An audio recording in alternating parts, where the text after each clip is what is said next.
Hello and welcome.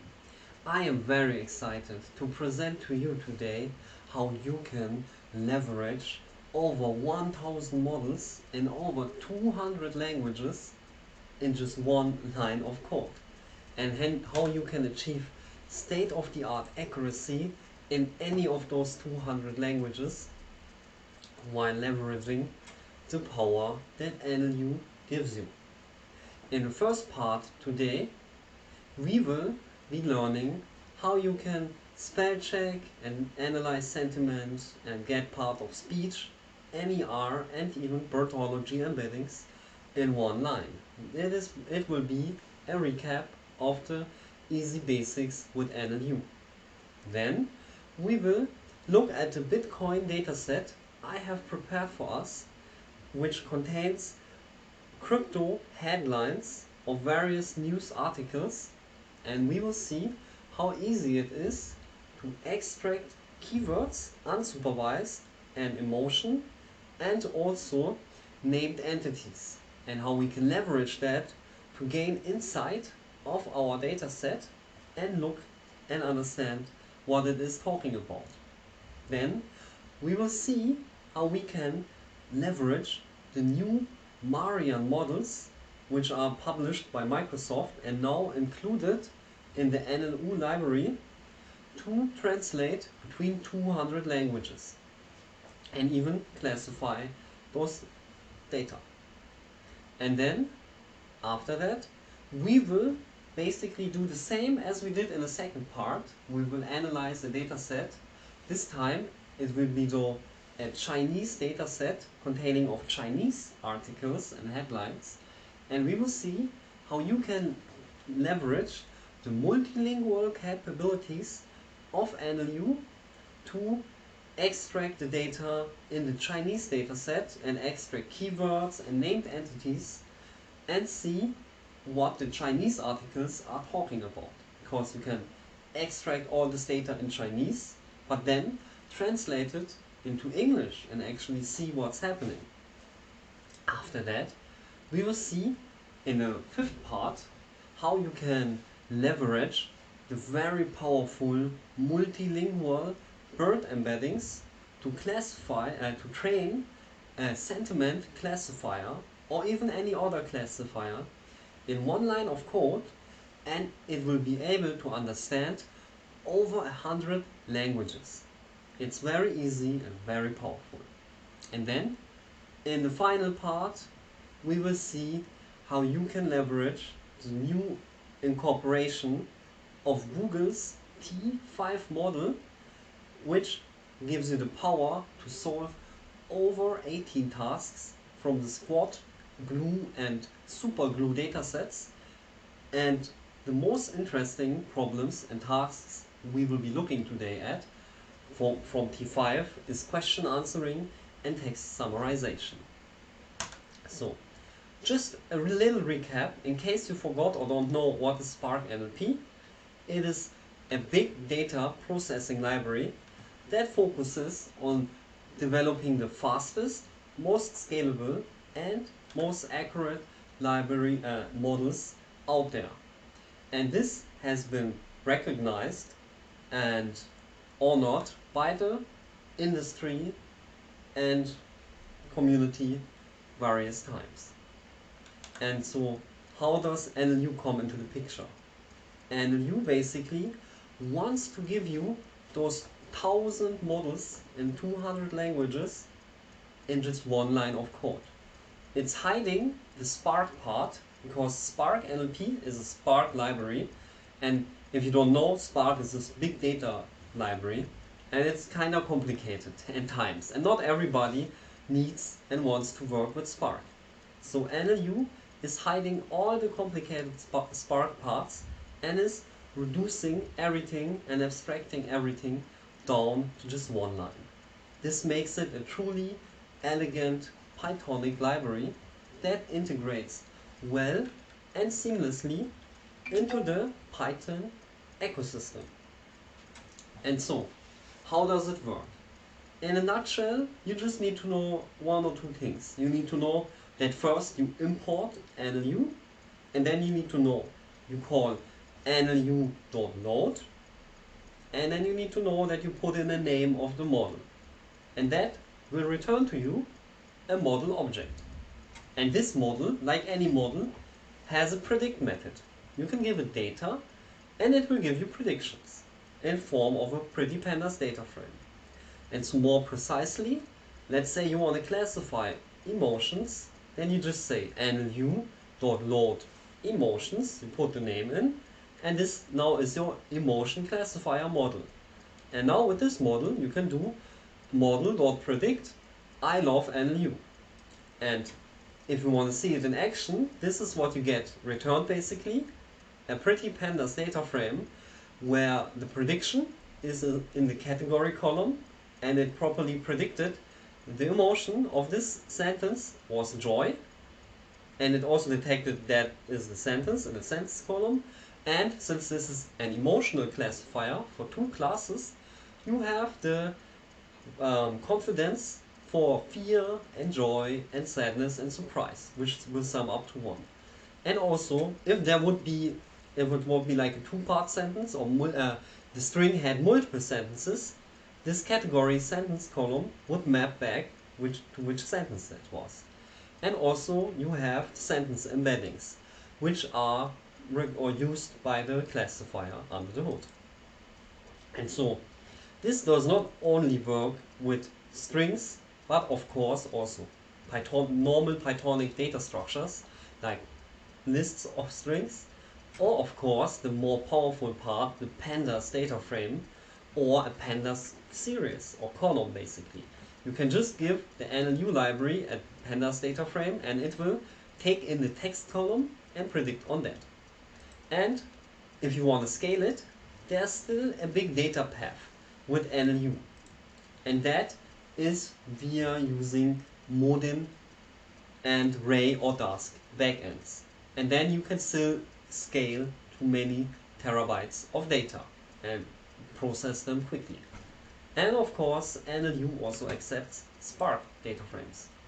And so, how would this look like for another classifier? Let's say we want part of speech, and we want Bengali part of speech. NLU understands all of these 200 languages at ease. You just say NLU, and you need to tell NLU what the language you want, and you just say bn.pos for the classifier, because bn is the ISO shortcut for Bengali, and then you say predict and give it some Bengali text, and you will get as output the tokenized data, and also for every token the grammatical part of speech label. So that is very powerful. And of course, instead of bn, you can write en for English, de for German, or any of the other 200 shortcuts. So let's say you want to get named entities, and that in Arabic, then you just say NLU.load AR for Arabic, and then .NER for the named entity recognizer, and it will then predict properly on this Arabic text this is an organization, and this is a location, and this is a person. And so this is already very powerful, and this was just the basics. But now, with the latest NLU updates, we have incorporated the T5 model. It basically was trained on over 18 tasks, which come from the glue and super glue dataset, and also the squad dataset. So it's a composition of many datasets for various amounts of tasks, which you can see here. And if you are very curious about it, I recommend taking a look at the paper or reading up about this more in detail. But basically, these tasks fall into text summarization, question answering, translation, sentiment analysis, and a few semantic text understanding tasks that basically can say if one hypothesis can be deducted from some statement. But the most interesting ones are definitely text summarization and question answering. And if you're really curious about what the metrics are and how T5 is performing on all of these problems, and then you can look at these metrics right here, or you can pull up the paper, and you definitely can have some fun with that. But now the next model I want to take, or I want to highlight for you, is the language agnostic word sentence embedder. If you don't already know what is a sentence embedding or word embedding, it's basically embedding your textual data into a numerical vector that then can be used to train various classifiers or solve downstream applications or problems. And so Google has developed the LAPSE, is the short term for this model, embeddings, which is bird-based but understands over 100 languages. And we will see in a few minutes how you can leverage those to build a classifier that understands over all these languages at the same time, and it only needs to train on a dataset in one language. We will train a classifier on French, and it will understand 100 different languages. Very powerful. And then the final thing is the Microsoft Marian neural translation model, which can translate between 200 languages. It's very powerful, and we will also use that today to understand some Chinese data. And what we will also leverage is the very cool and powerful Yake algorithm. It lets you extract keywords from your dataset unsupervised. And it shows you and tells you what's going on and happening in the dataset and gives you the ability to plot these pretty keyword distributions, which we will also do in a little bit. And finally, we won't sadly do this today because we don't have so much time, but in the last webinar or also on Medium, there are a lot of ways how you can use all the embeddings that are in NLU, the Bird, Elmo, Albert, to generate very insightful TestMe embeddings and visualize contextual embeddings basically. But now that we covered the basic intro and what we will talk about today and all the theory behind all this, we want to get started with NLU. So first of all, if you don't have NLU set up or anything, you would just Google Jon Snow Labs NLU, and you go to the NLU website and go to the docs. Oh, by the way, if you scroll down here, you already see a lot of the features which are in right there out of the box in NLU, and can see many of the powerful one-liners. Let's say you want to classify questions, then you just need to copy this and run this in your notebook, and then you already have it. Or cyberbullying or spam is all in here. But okay, we want to get started with NLU and install it, so we can just click Getting Started, and this brings us to the Quick Start installation page. And all we need is to copy and paste this Quick Start install script, and we can open a colored notebook, and we will paste this in here and run it, and this gives you an environment that is ready to go for NLU. And the advantage of using Google Colab instead of going with local first is that you can work completely in the cloud, and you can of course leverage the RAM and the machines you are given by Google. And so this saves you a lot of RAM and lags on your machine. And so what we will do now is I will show you the easy and simple one-liners. So you would just run this and install it. And basically the first thing is the spell checking. So spell checking is really easy, like everything basically in NLU. You just need to type nlu.load, and then you put in the model name, its spell of course, and then you type .predict, and then in this case I also like to lick Dengatus, and NLU will properly spell check this string for you. It will detect the tokens, and in the case of you have the token column and the spell check column, and each token is matched with the spell check version, and for lick it becomes like, so it's probably spell check, and Dengatus becomes dangerous. So already very powerful, and you definitely should spell check unless you're a very dangerous guy. So after that, the next powerful thing is binary sentiment classification. All you do, you just need to know the model name, that's just sentiment.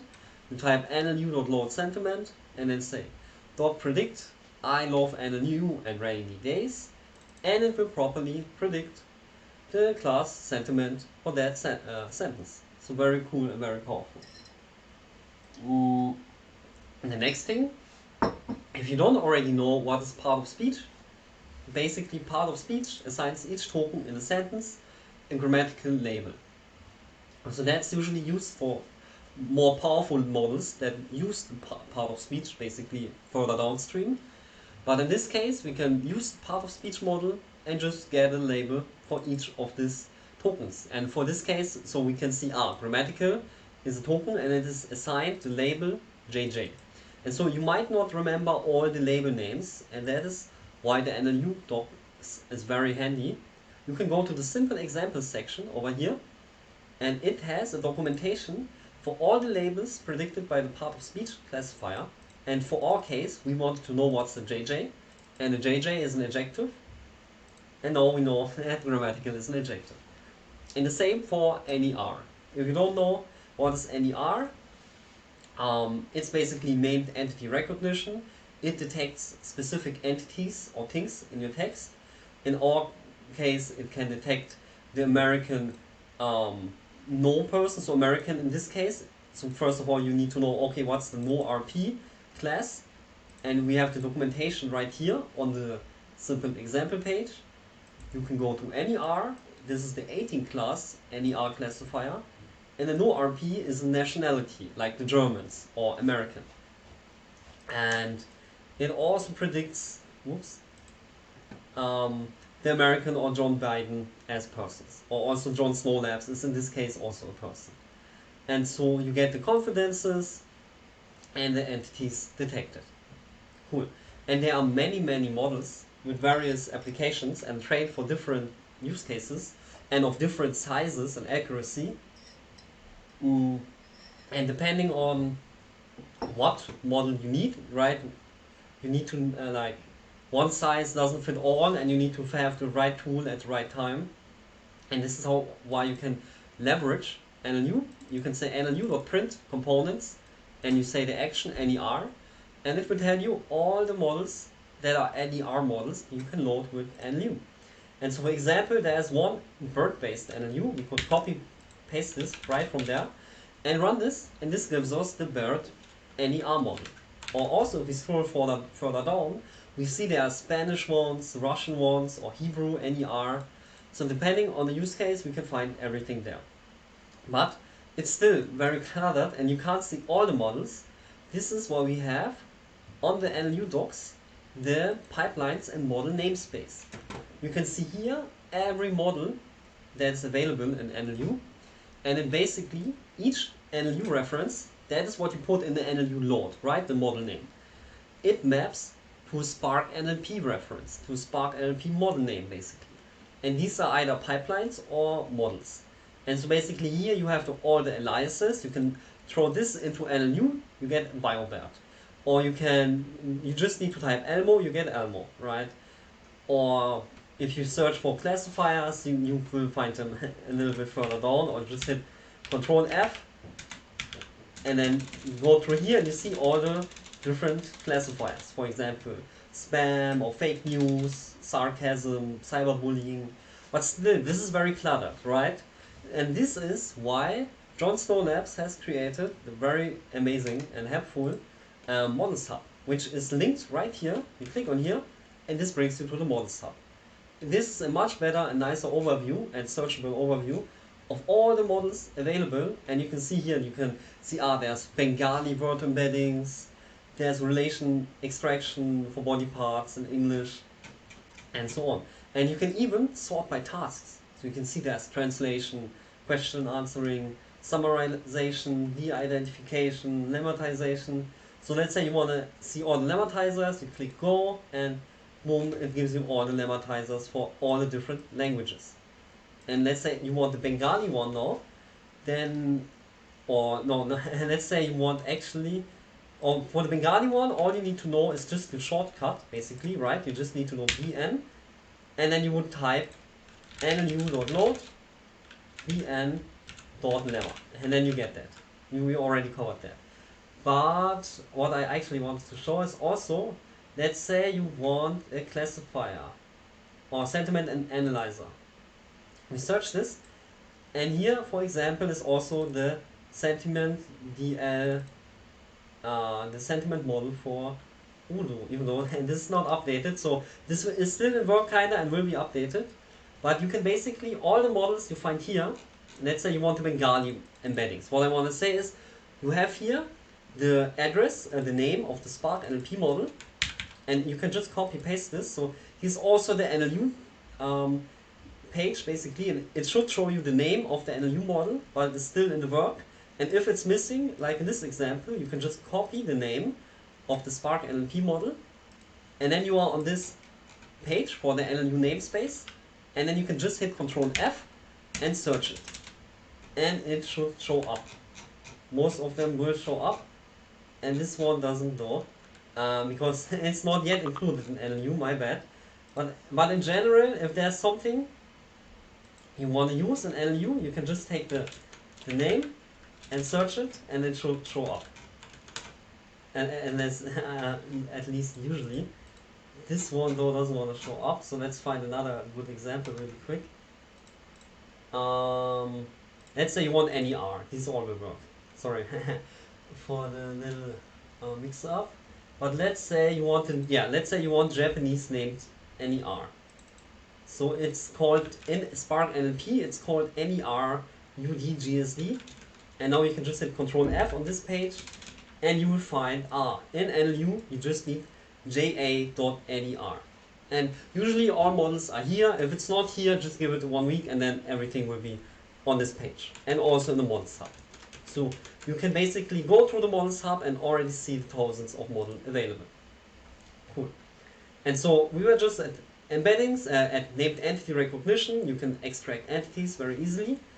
And now you can also get bird embeddings. You can either, if you want bird sentence, bird token embeddings, you just say NLU.load bird and then .predict.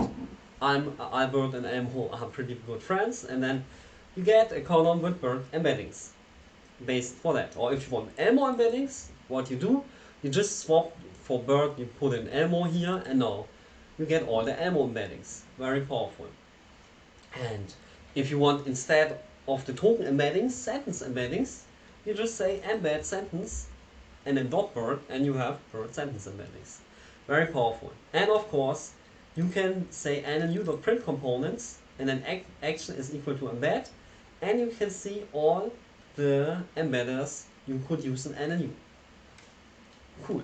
So now we have covered the total basics of NLU, and we can actually get to the real fun part. And we will now analyze a Bitcoin dataset, or crypto dataset actually, containing of crypto headlines of various amounts of articles basically. And so if you look here I basically exported this dataset from Kaggle. You have here the link to Kaggle, and you can read up about it a little bit more if you're curious how this was derived. But basically I took this dataset, and we will now see how we can have fun with it in NLU. So I have here the title column and various amounts of titles from these headlines. And it is basically a pandas series. And now we could just say NLU.load emotion and say .predict DF. So it's a data frame of all the Bitcoin article headlines. And this will load the emotional classifier and also the sentence embeddings which are used for that. And after it's done predicting, we will get a pretty pandas data frame with all the emotions predicted for every title. So for example, will China lead us down? Bitcoin price update. So it's kind of fearful. Or Bitcoin trade update, open positions. That's more joyful. Or want to buy and sell Bitcoin fast and secure. So it's more negative. So we can leverage this. So we basically have now the emotion column. And instead of going through all of this and looking at each example, we can actually use this to plot the distribution of emotions. So we can just say emodf.emotion, so that will be the emotion column, and we can call the very practical .value counts function on the pandas column. We will use this very often today, and it will basically count each occurrence of the 4 classes in this case and tell us how often they appear.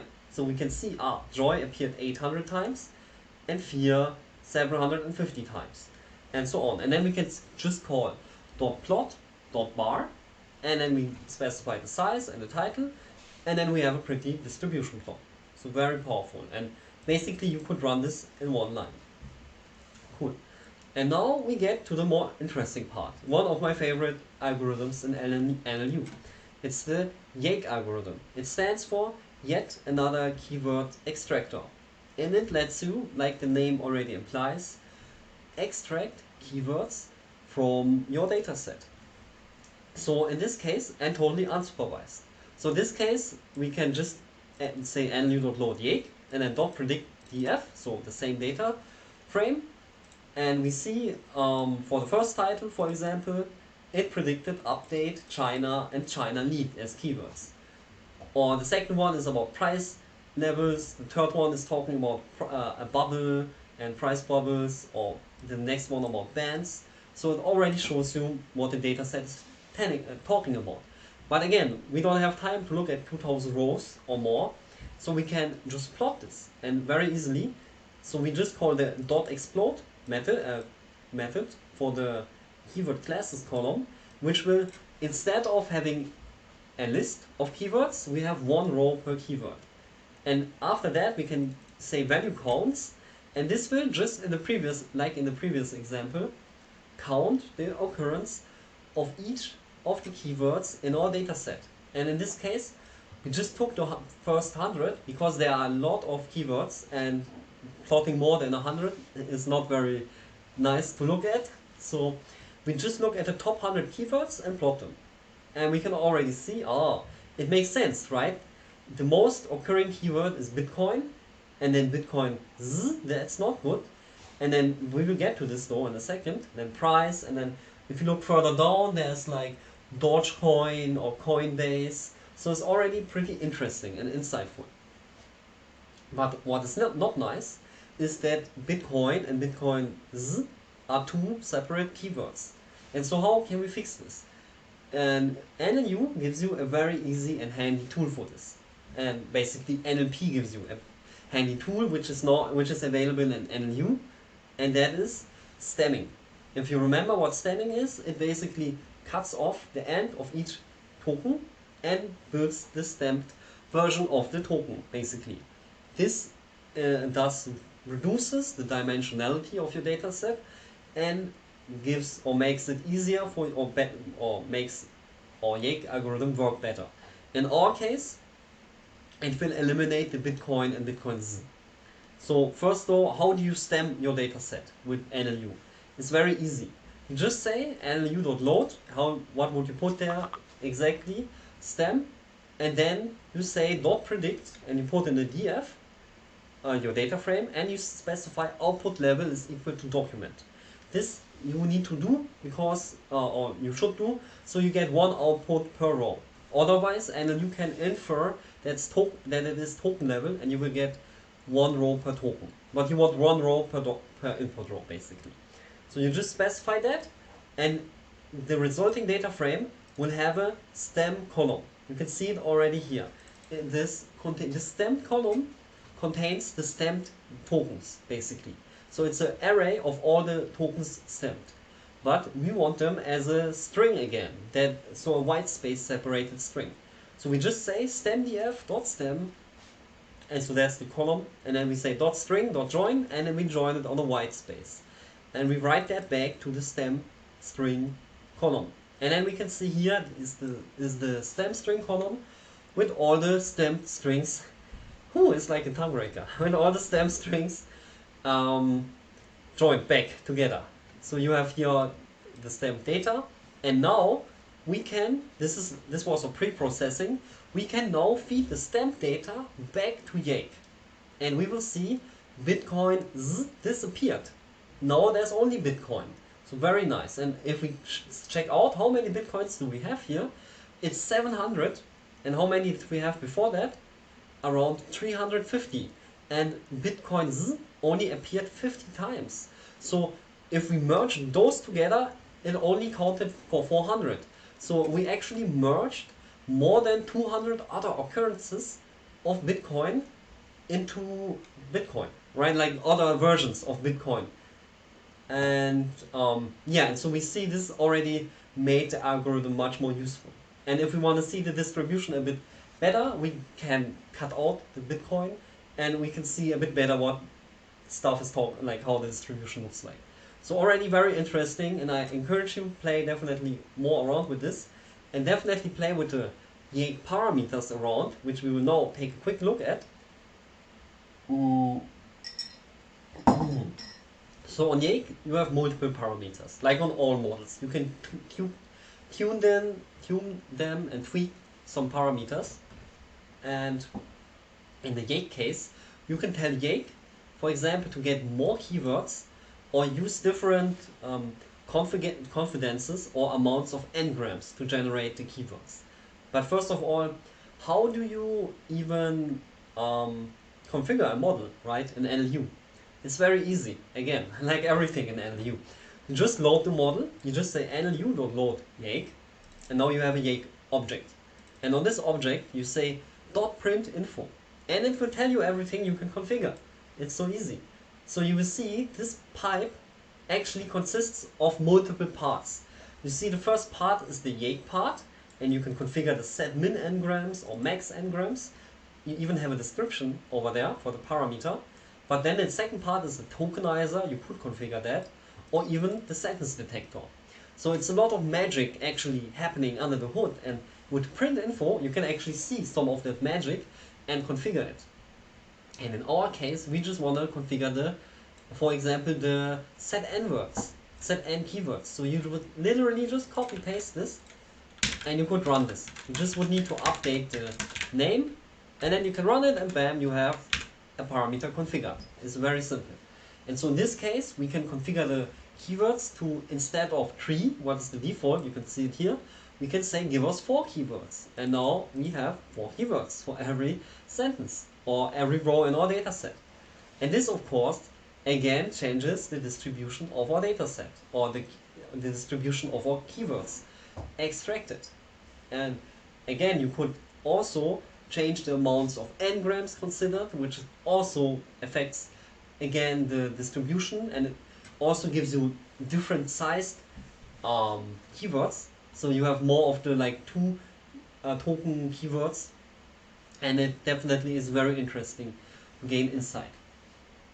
And then the final part, thing we can do with this data set, there's actually 1,000 things we could do, but we will just, the last thing we will look at is extracting named entities. We already saw this in the last notebook. How do you do it? Exactly, you just say NLU.load NER, you give it a data frame, and you say, this time output level chunk. Why chunk? Because if you don't say chunk, you will get one row and all the entities in a list. Because a sentence can have 5 entities, right? But if you say chunk, NLU will give you 1 row per entity. And you can recognize this from the origin index. You see these 2 rows have the same origin index, is basically the pandas index, and also the same text, because there are 2 entities in there which are derived from the same text. The first entity is week 51, which is a date entity, and another one is from 15th to 2020 December. That's also a date, and you can see it's derived from the same sentence, from the origin index. And so we do it in this case like this, and right, like every time you might need a different output level, but for visualizing, output level chunk is the best, because now we can just say ner.entities .value count, right, count the entities, get top 100 and plot them. And now we have a nice distribution, this way we just flipped it sideways, of our entities. And we can already see, oh, it's talking about Dogecoin and PayPal and BitPay and eBay and Richard Branson and London. And so even more useful potentially than Yake. So because NER extracts different things than the Yake algorithm, of course. Yake can extract like verbs or things you're doing like swimming, buying, selling, but this is not extracted by the NER algorithm. So both distributions are very valuable to look at and very interesting. And so the most occurring is first, which is like a numeric entity. So you might want to filter the numeric entities out, depending on the use case, of course, because then there's like 1 million, or like Bitcoin and China. It's very interesting and very powerful. Cool. So now that we dove into this little data set a little bit, we will now get to the translating part with the Marian T5 model, which is also very powerful and very easy to do. You can translate between 200 languages very easily, and all you need to know is just this basic translation schema. You have a start language and a target language, and you say target language translate to start no, you say start language translate to target language. So you say TR translate to EN, which will translate Turkish to English. If you want English to French, you say EN translate to FR. You want Hebrew, French, or English to Hebrew, in this case, is EN translate to HE. And so, if you want to see it in action, I downloaded here the same Bitcoin dataset for us. It has exactly the same headlines, and there's one interesting headline actually, which is so first of all, what are we translating here? We are translating EN translate to DE. We first of all loaded the model, and then we can call on it translate pipe.predict, and we give it a DF, and in this case it gives us the German translations.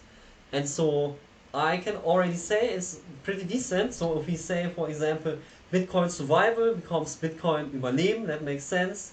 Or Bitcoin price 2014 becomes Bitcoin price 2014. Or computing, comparing Bitcoins and oranges, Vergleich von Bitcoin und Orangen, makes pretty much sense.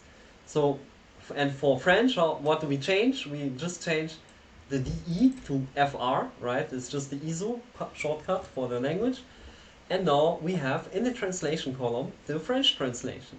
And so I'm not so good at French and I cannot evaluate this, but we can see already in this comparing Bitcoin and oranges, it becomes comparison this Bitcoin at this oranges.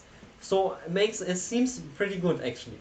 And also if you want to do Hebrew, what do you change? You just write HE, and suddenly you translated all of these headlines to Hebrew. And we have 300 of them out there. They're all in the model sub. We can actually look at a few more, which I prepared here. Here's also Hindi works. What do you do for Hindi? Just translate to HI. That's the Hindi shortcut.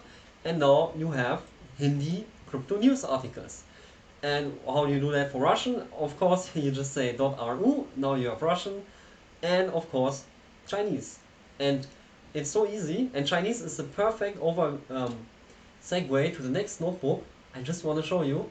Here's the link to the model sub. Click on there, definitely. And here you can see all the translators.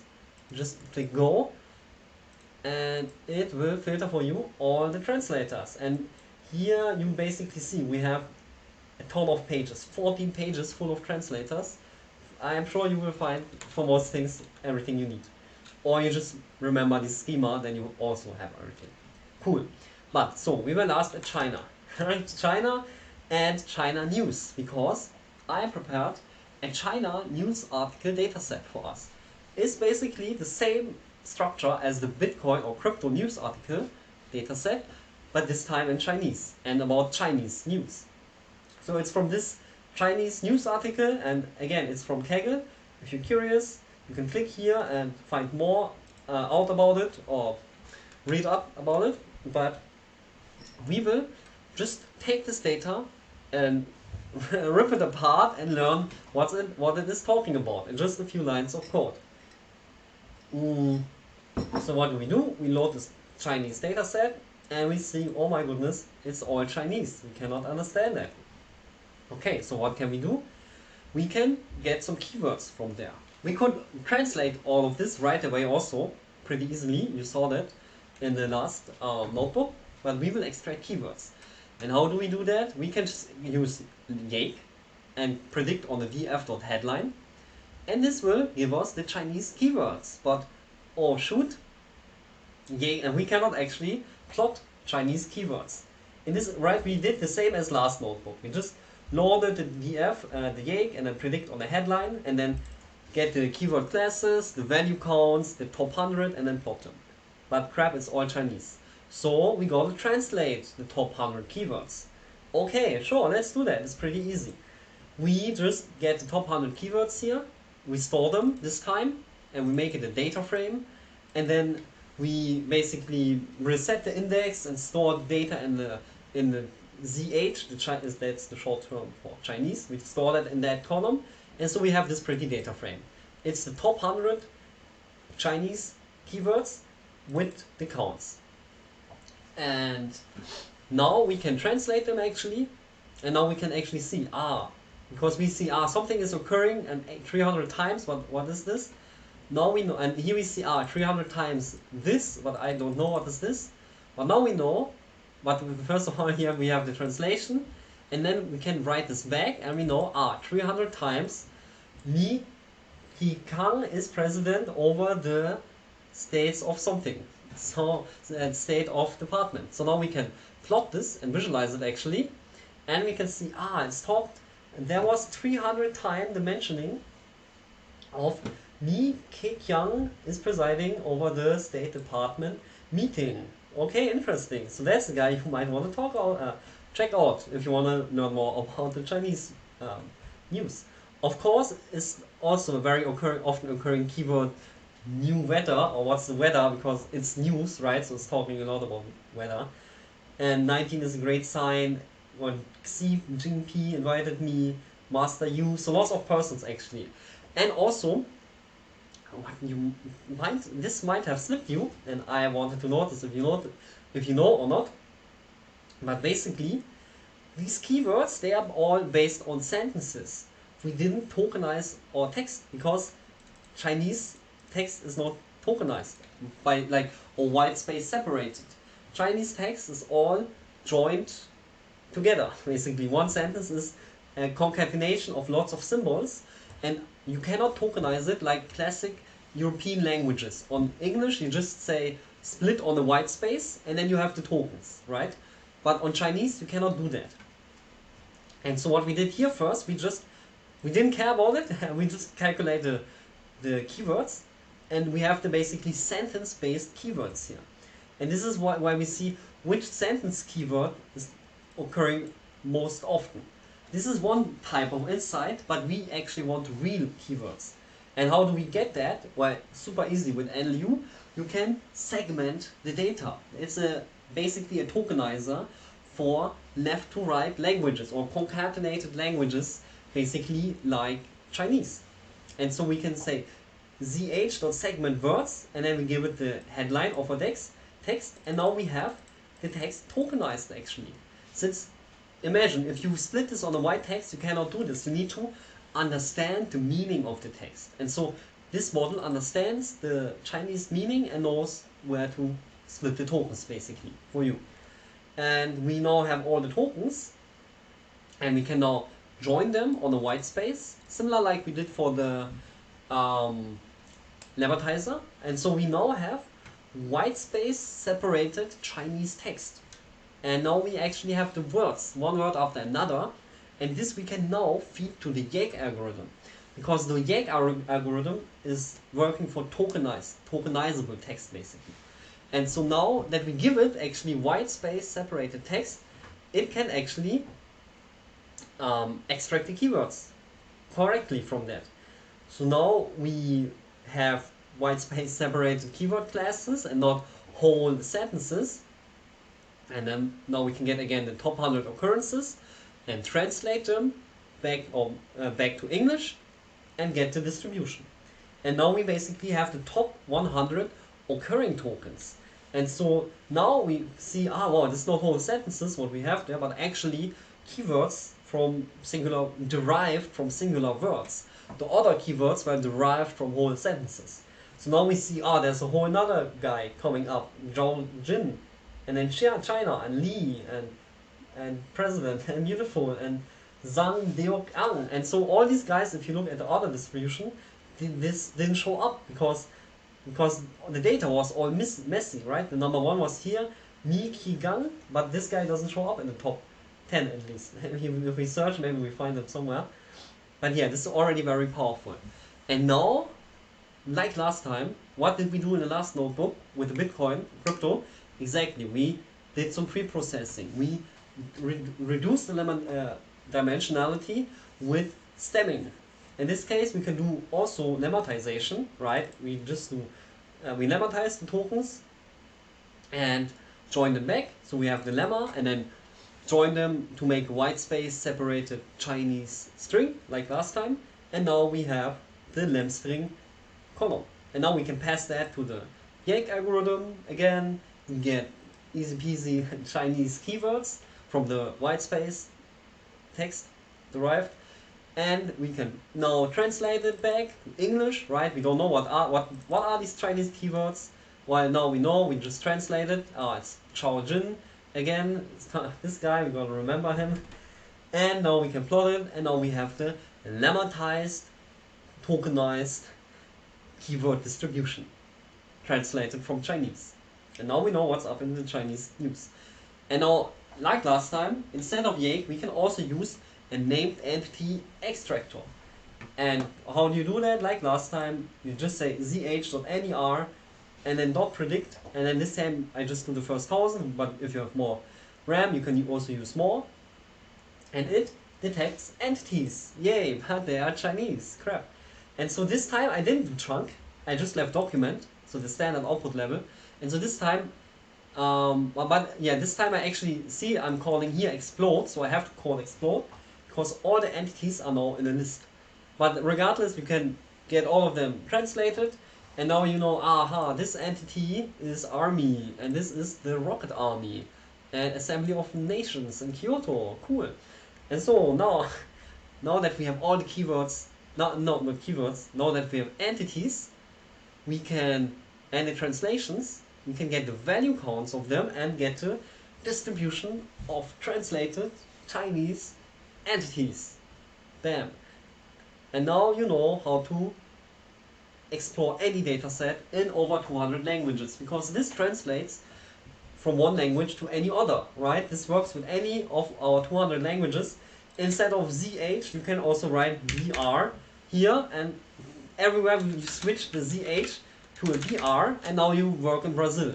You want to do it in Arabic? Well, you do it like this, right? In Hindi, you do like this. Urdu, like this, okay? I hope you're getting the idea. It's very easy, very simple. Just one line of code every time. Cool. Now there's something very awesome.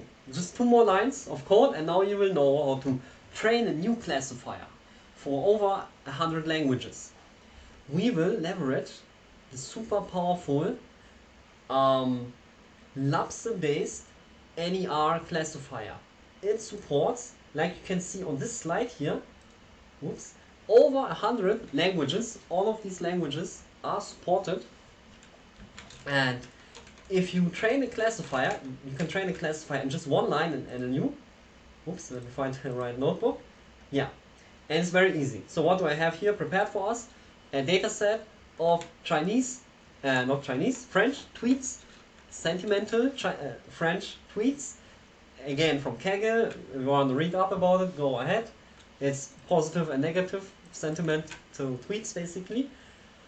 You can see the dataset loaded in here. You have the text column and something and a label. So this is a happy French tweet. This is something angry in French. And how do you train an NLU? It's so simple. You just need to prepare your dataset like this. You have a text column, a label column. That's it. And then you say NLU.load. And then you can specify some embeddings you want to use for training, because you always need to specify what embeddings you want to use, because every classifier you can train uses embeddings, and you has over 100 of them, so you have them all there. And then you say what you want to train. In this case, train.sentiment. We want to train a sentiment classifier with the LAPSE embeddings. And so then you can tune how many epochs you want to train on, what's the learning rate. And once you've done that, you can say pipeline.fit and give it the data. Exactly this data we have defined up here. And after some time, depending on how many epochs you use, you can calculate actually the scores, and you see you have a F1 score of 91 in all of these classes. And I didn't even train for a long time, right? And this wasn't a super machine, and I already cracked 91% accuracy. And the coolest thing is now the model understands all these 100 languages. So this data set, right, it's French. But now we can give the model English, say, this movie was awful, or this was awful. It says, that's negative, correctly. We say this was great, it classifies that also correctly. We say in German, der Film war klasse, and we see that we use the same model that we trained here, right? We say dot fit, we get fitted pipe, and we call dot predict with it, and it understands German. We can even give it Chinese. This is Chinese for this was a bad movie, and it correctly classifies Chinese. And we give it a positive sentence, and it also works. It understands Afrikaans, Vietnamese, Japanese, Zulu, all these 100 languages. Urdu, Hindi, you can try it out yourself.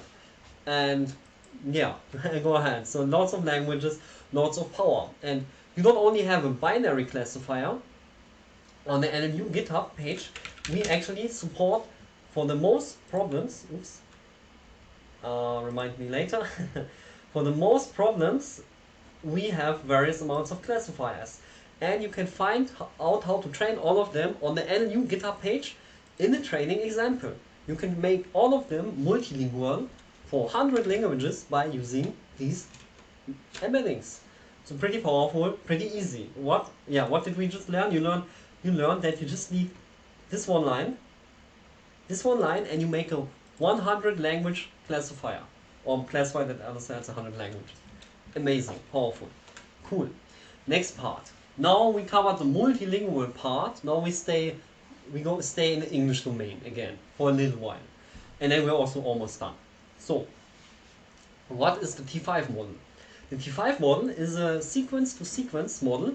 This has been released by Google last year, and it was trained, like we already mentioned, on 20 different tasks. We now will take a closer look how we can leverage the question answering part of the T5 model, and also summarization. But first of all, you need to distinguish two types of questions with T5. Basically, open and closed book questions. Open book question is a question where you are basically allowed to use Google or a database of knowledge. Or in an exam scenario, you can bring a cheat sheet. A closed book question, on the other hand, is like a real exam, where you go to the exam and you are not allowed to use Google or look up any other additional notes. It's just everything stored in your brain, in your weights, right? And that's the same for T5. So a concrete example, let's go to the actual code. So how do you get the model? First of all, you just say en.t5, and now you have a T5 model. Easy.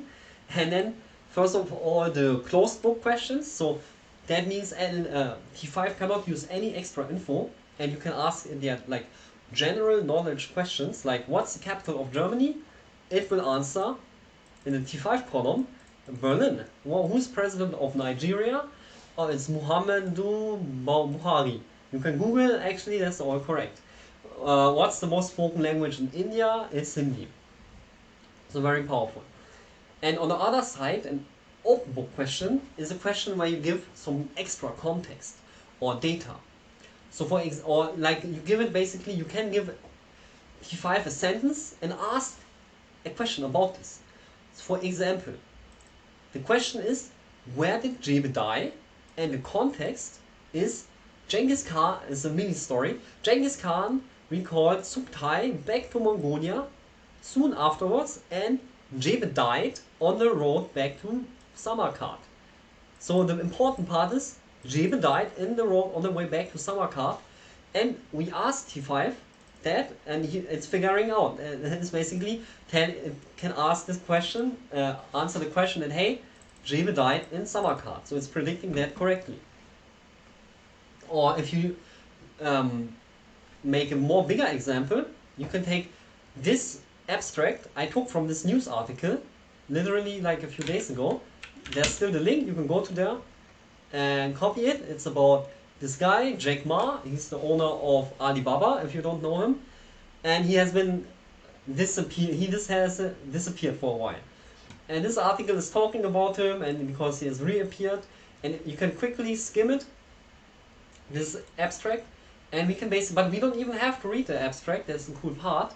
We can just define a couple of questions, like who's Jack Ma, who's the founder of Alibaba, when did Jack Ma reappear, how did the stocks react, and who did Jack Ma meet, and who did Jack Ma hide from, right? So we give it already 6 questions, we have 6 rows, and we just predict on these questions, and we say, who's Jack Ma, Alibaba founder? Who is the founder of Alibaba? Oh, Jack Ma. When did Jack Ma reappear on Wednesday? And then if you read, it's blah blah blah, meeting on Wednesday. And what happened as a reaction? The stock surged by 5%. Bam. Or who did he hide from? Chinese regulators. So it's working pretty well. And if you think a little bit more about the applications of this, it's very powerful. You basically can give as context also the whole medical data set or a whole database of knowledge, let's say the medical history of this patient, and then say, given this medical history, does he have cancer? Is he obese? Etc. So you don't even have to look at the text with your own eyes, but let T5 do that for you and answer that. So here's another pretty long example, but it's basically you can even, if it's like scientific text, you can ask a scientific question and it will give you the correct answer. And I encourage you to play around with this. It's very powerful, and it's also very powerful for like FAQs, like frequently asked questions, because you can give it the context of the questions and then T5 will leverage that and will give you pretty good results. And so the next thing is summarization. How do you do that? It's also very easy. You again load the en.t5.base model, that's a slightly different model, and in this example I took another headline, news headline, which I took from hackernews.com, and I copy pasted all of this, is some crypto headline, and whoops, I copy paste all the text in here. This is the whole article, is very long. Oops, or this one actually. And I predict with the summarization model. So we load the summarization model here and set a task to summarization. And we see the original text basically was 1200 lines, and the summarized version is only 350, not lines, characters long. And here you can even see the summarized version, and if you skim it really quickly, it keeps all the semantic content and everything relevant of the text. So also very powerful and can save you incredible amounts of time. So finishing up, just we take a quick peek of all the T5 tasks you have, and there are a lot of them, which basically, like I already said, fall into 8 categories. The most interesting we already covered, but there's also the translation I don't recommend, because for the translation we have the Marian models. They are much better for the translation, and if you do the translate to what we did today, you already get a Marian model. So you don't care about T5 translation because it's bad. But what's pretty cool is the sentiment analysis, because you have a regressive sentiment analysis on a scale between 1 and 5, and it has like, it's like how do you say, discretized regressive sentiment analysis, because you have 21 labels between 1 and 5. And so this notebook showcases how you use all of these tasks and also a few examples. And we don't have time to go through all of them today, but I encourage you, if you have some time, definitely go through this notebook and play around a little bit with it, because it's literally every time you just load the T5 model, like we did here in the very beginning, somewhere, yeah, you just load the T5 base. That's the one that can also do summarization, and you just need to set the right task each time and then give it the data, and in this case it can, for example, predict grammatical acceptance, or in this case it can classify if one sentence can be deducted from another one, or contradiction, or one cool one is actually also multiple choice question answering, which is the MRPC task. So exactly this one. So you need to pre-process your data a bit. You need to tell what are all the choices and so on. But it gives you a lot of power, definitely. Definitely check that out. And now, as a quick summary wrap up of what there's available, I made this whole overview notebook of a few languages that showcases how easy you can get any classifier for any language with NLU. You want Bengali lemmatization, you say pn.lemma, give it some Bengali text. You want Japanese, well, it's ja.lemma, Japanese text. Amharic is am.lemma, Amharic text. It's the same for Chinese or part of speech you have as well. And so you can see the best overview is actually the table of contents here. You have the Latin, the Russian, and so much more. And so again, I encourage you check out the Models Hub and also the NLU namespace for the incredible sea of models out there. Perfect. So everything we did today is on the NLU GitHub page. Definitely check it out. Definitely leave a star if you didn't already do. In the examples and then webinar folder, there's the multilingual folder for today. And so, yeah, summarizing up and summarizing everything.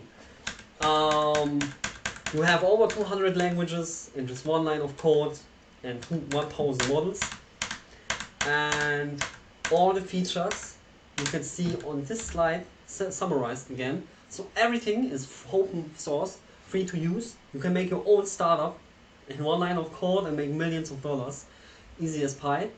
Thousands of pre-trained models, hundreds of wordology embeddings, 50 of the latest sentence embeddings. We even have the multilingual embeddings, which you saw today are so amazing. The over 50 classifiers, 200 supported languages, labeled and unlabeled dependency parsing. You can spell check everything in one line. Get the keywords unsupervised with Yake. You have various text processing like lemmatization or the other things. You have summarization, you can answer question, you have squat and glue and super glue tasks, and also you can train classifiers, everything state-of-the-art accuracy, very smart people work very hard that all of this has the highest accuracy. You can do aspect-based NER, aspect-based sentiment, and even intent classification. Over 200 languages, you can see them here. And we do make a new release every 2 weeks. That's also very good to know. That means you have every 2 weeks, we will integrate the latest developments and the latest papers and trends into our library and make them available to you. So, thank you very much for your time and attention. I hope you learned a lot of things today and your power level grew a little bit. Feel free to contact me on social media and definitely check out our Medium articles, or for any questions, definitely feel free to contact us. Goodbye.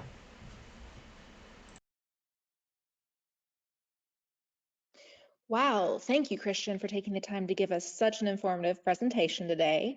I do want to give a quick reminder that everyone will receive an email within the next few days that does contain a copy of today's recording, a survey, and as well a copy of that presentation.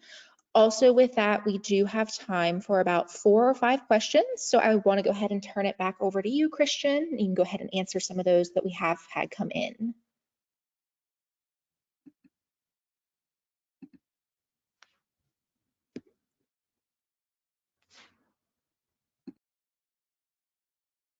You're muted, Christian.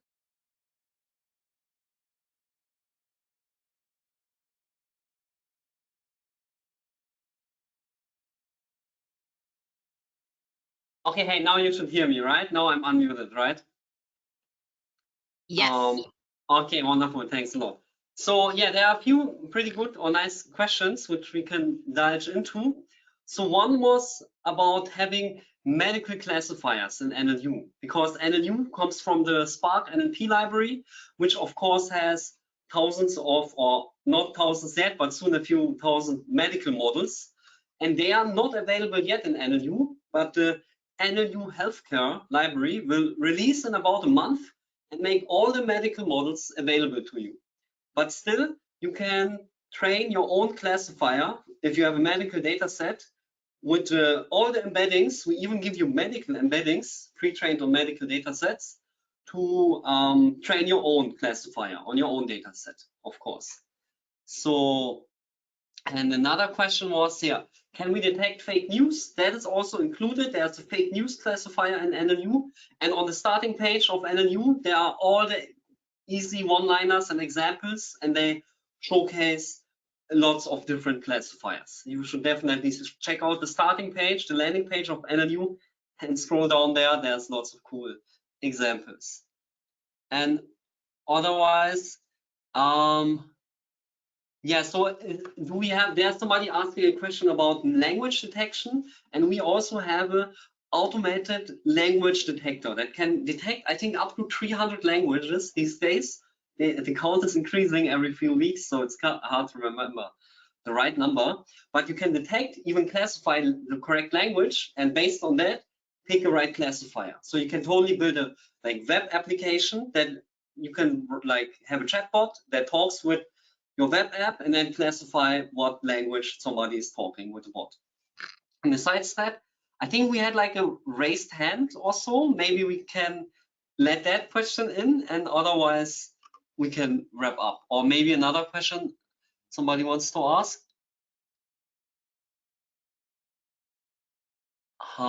So somebody's asking a question about the job resume question. That comes up a lot of job recruiters and people from the job hunting space are interested in NLU. And the question is basically, can we implement a job, matching a job offer and a resume with different languages? So you can translate all applications between different languages and match the offers. Also, if the job offer is a different language, you can translate that and match it. And even you can use sentence similarity.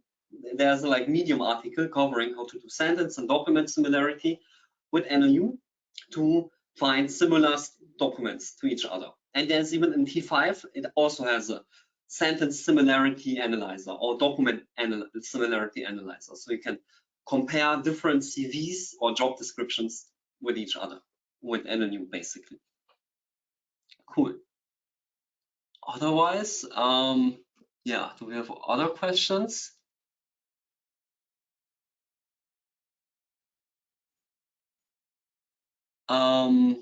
Yeah, so somebody's asking a question of part of speech. If we want to add part of speech or language, part of speech or NER basically. And yeah, you totally can do part of speech or NER. You can train your own part of speech tagger and even named entity recognizer with NLU. All the examples are on the GitHub page from NLU basically. If I can share my screen again, I could show you that maybe. Let me see. There's a sharing thing. Shit, but it doesn't let me share right now. But basically go to the starting page of the GitHub page and to the examples folder. And there's a training folder and there's an example how you train all the classifiers. And it's very easy. Every classifier you train in just one line. Cool. So besides that, are there any other questions? Or I think we covered most of them. I think Gabby, you mentioned there was a raised hand. Maybe you can let that person in. Yeah, definitely. Let me see if they're still here. Sure. So it looks like they may have dropped off. All right, no worries. Otherwise, yeah, the last question we can just answer. So is NLU comparable with Spacey? Definitely. So NLU basically offers a lot of the tools, potentially even more tools than Spacey, and they are mostly easier accessible than with Spacey because you can do everything in one line. You don't need to understand anything about NLU. You just need to know how to load the right model. And basically also the accuracy is higher in most fields because we have We are basically in the healthcare industry, and we have the highest accuracy in the healthcare industry, and very, very hard to have the highest scores. Cool. And you then to add part of speech tools to NLU. Do we want to intend part, like we want to recognize, there's a question if you want to recognize real spoken language with NLU, and maybe in the future, and that's definitely a feature we might want to add, is like to parse real human audio and then gets the NLU text. Definitely, that's on the list, but not too soon, but maybe next year. Definitely keep, you can ask about that. Besides that, so if you have any more questions or suggestions, definitely come to our Slack channel. The link is in the top right on our NLU website. Just feel free to click there and join the Slack channel. And there's an NLU channel, and you can definitely leave feedback there or on social media. So yeah, so definitely. So the last question, you had a slide on desk, right? Okay, there's one pretty tricky question. I can kind of attend to it, but then we can wrap up. It was about how do we need Spark in the back end, and what about scaling with Dusk and Ray? So right now you need both at the same time, and everything you do with NLU, you could convert to a Spark pipeline, and you could do everything easily then scale with the Spark cluster, but you can also use Modin and scale basically with the Modin way. And then basically because we also support Modin data frames. So you all actually have multiple angles to scale to terabytes of data with NLU. All right, great. So this wraps it up for today. I hope you enjoyed it, and I hope to see you soon in the next webinar or in the Slack channel or somewhere else on the street maybe. And have a great week, and until next time. Bye-bye. Thank you again, Christian, and everyone be sure to look out for your emails to get the recording from today.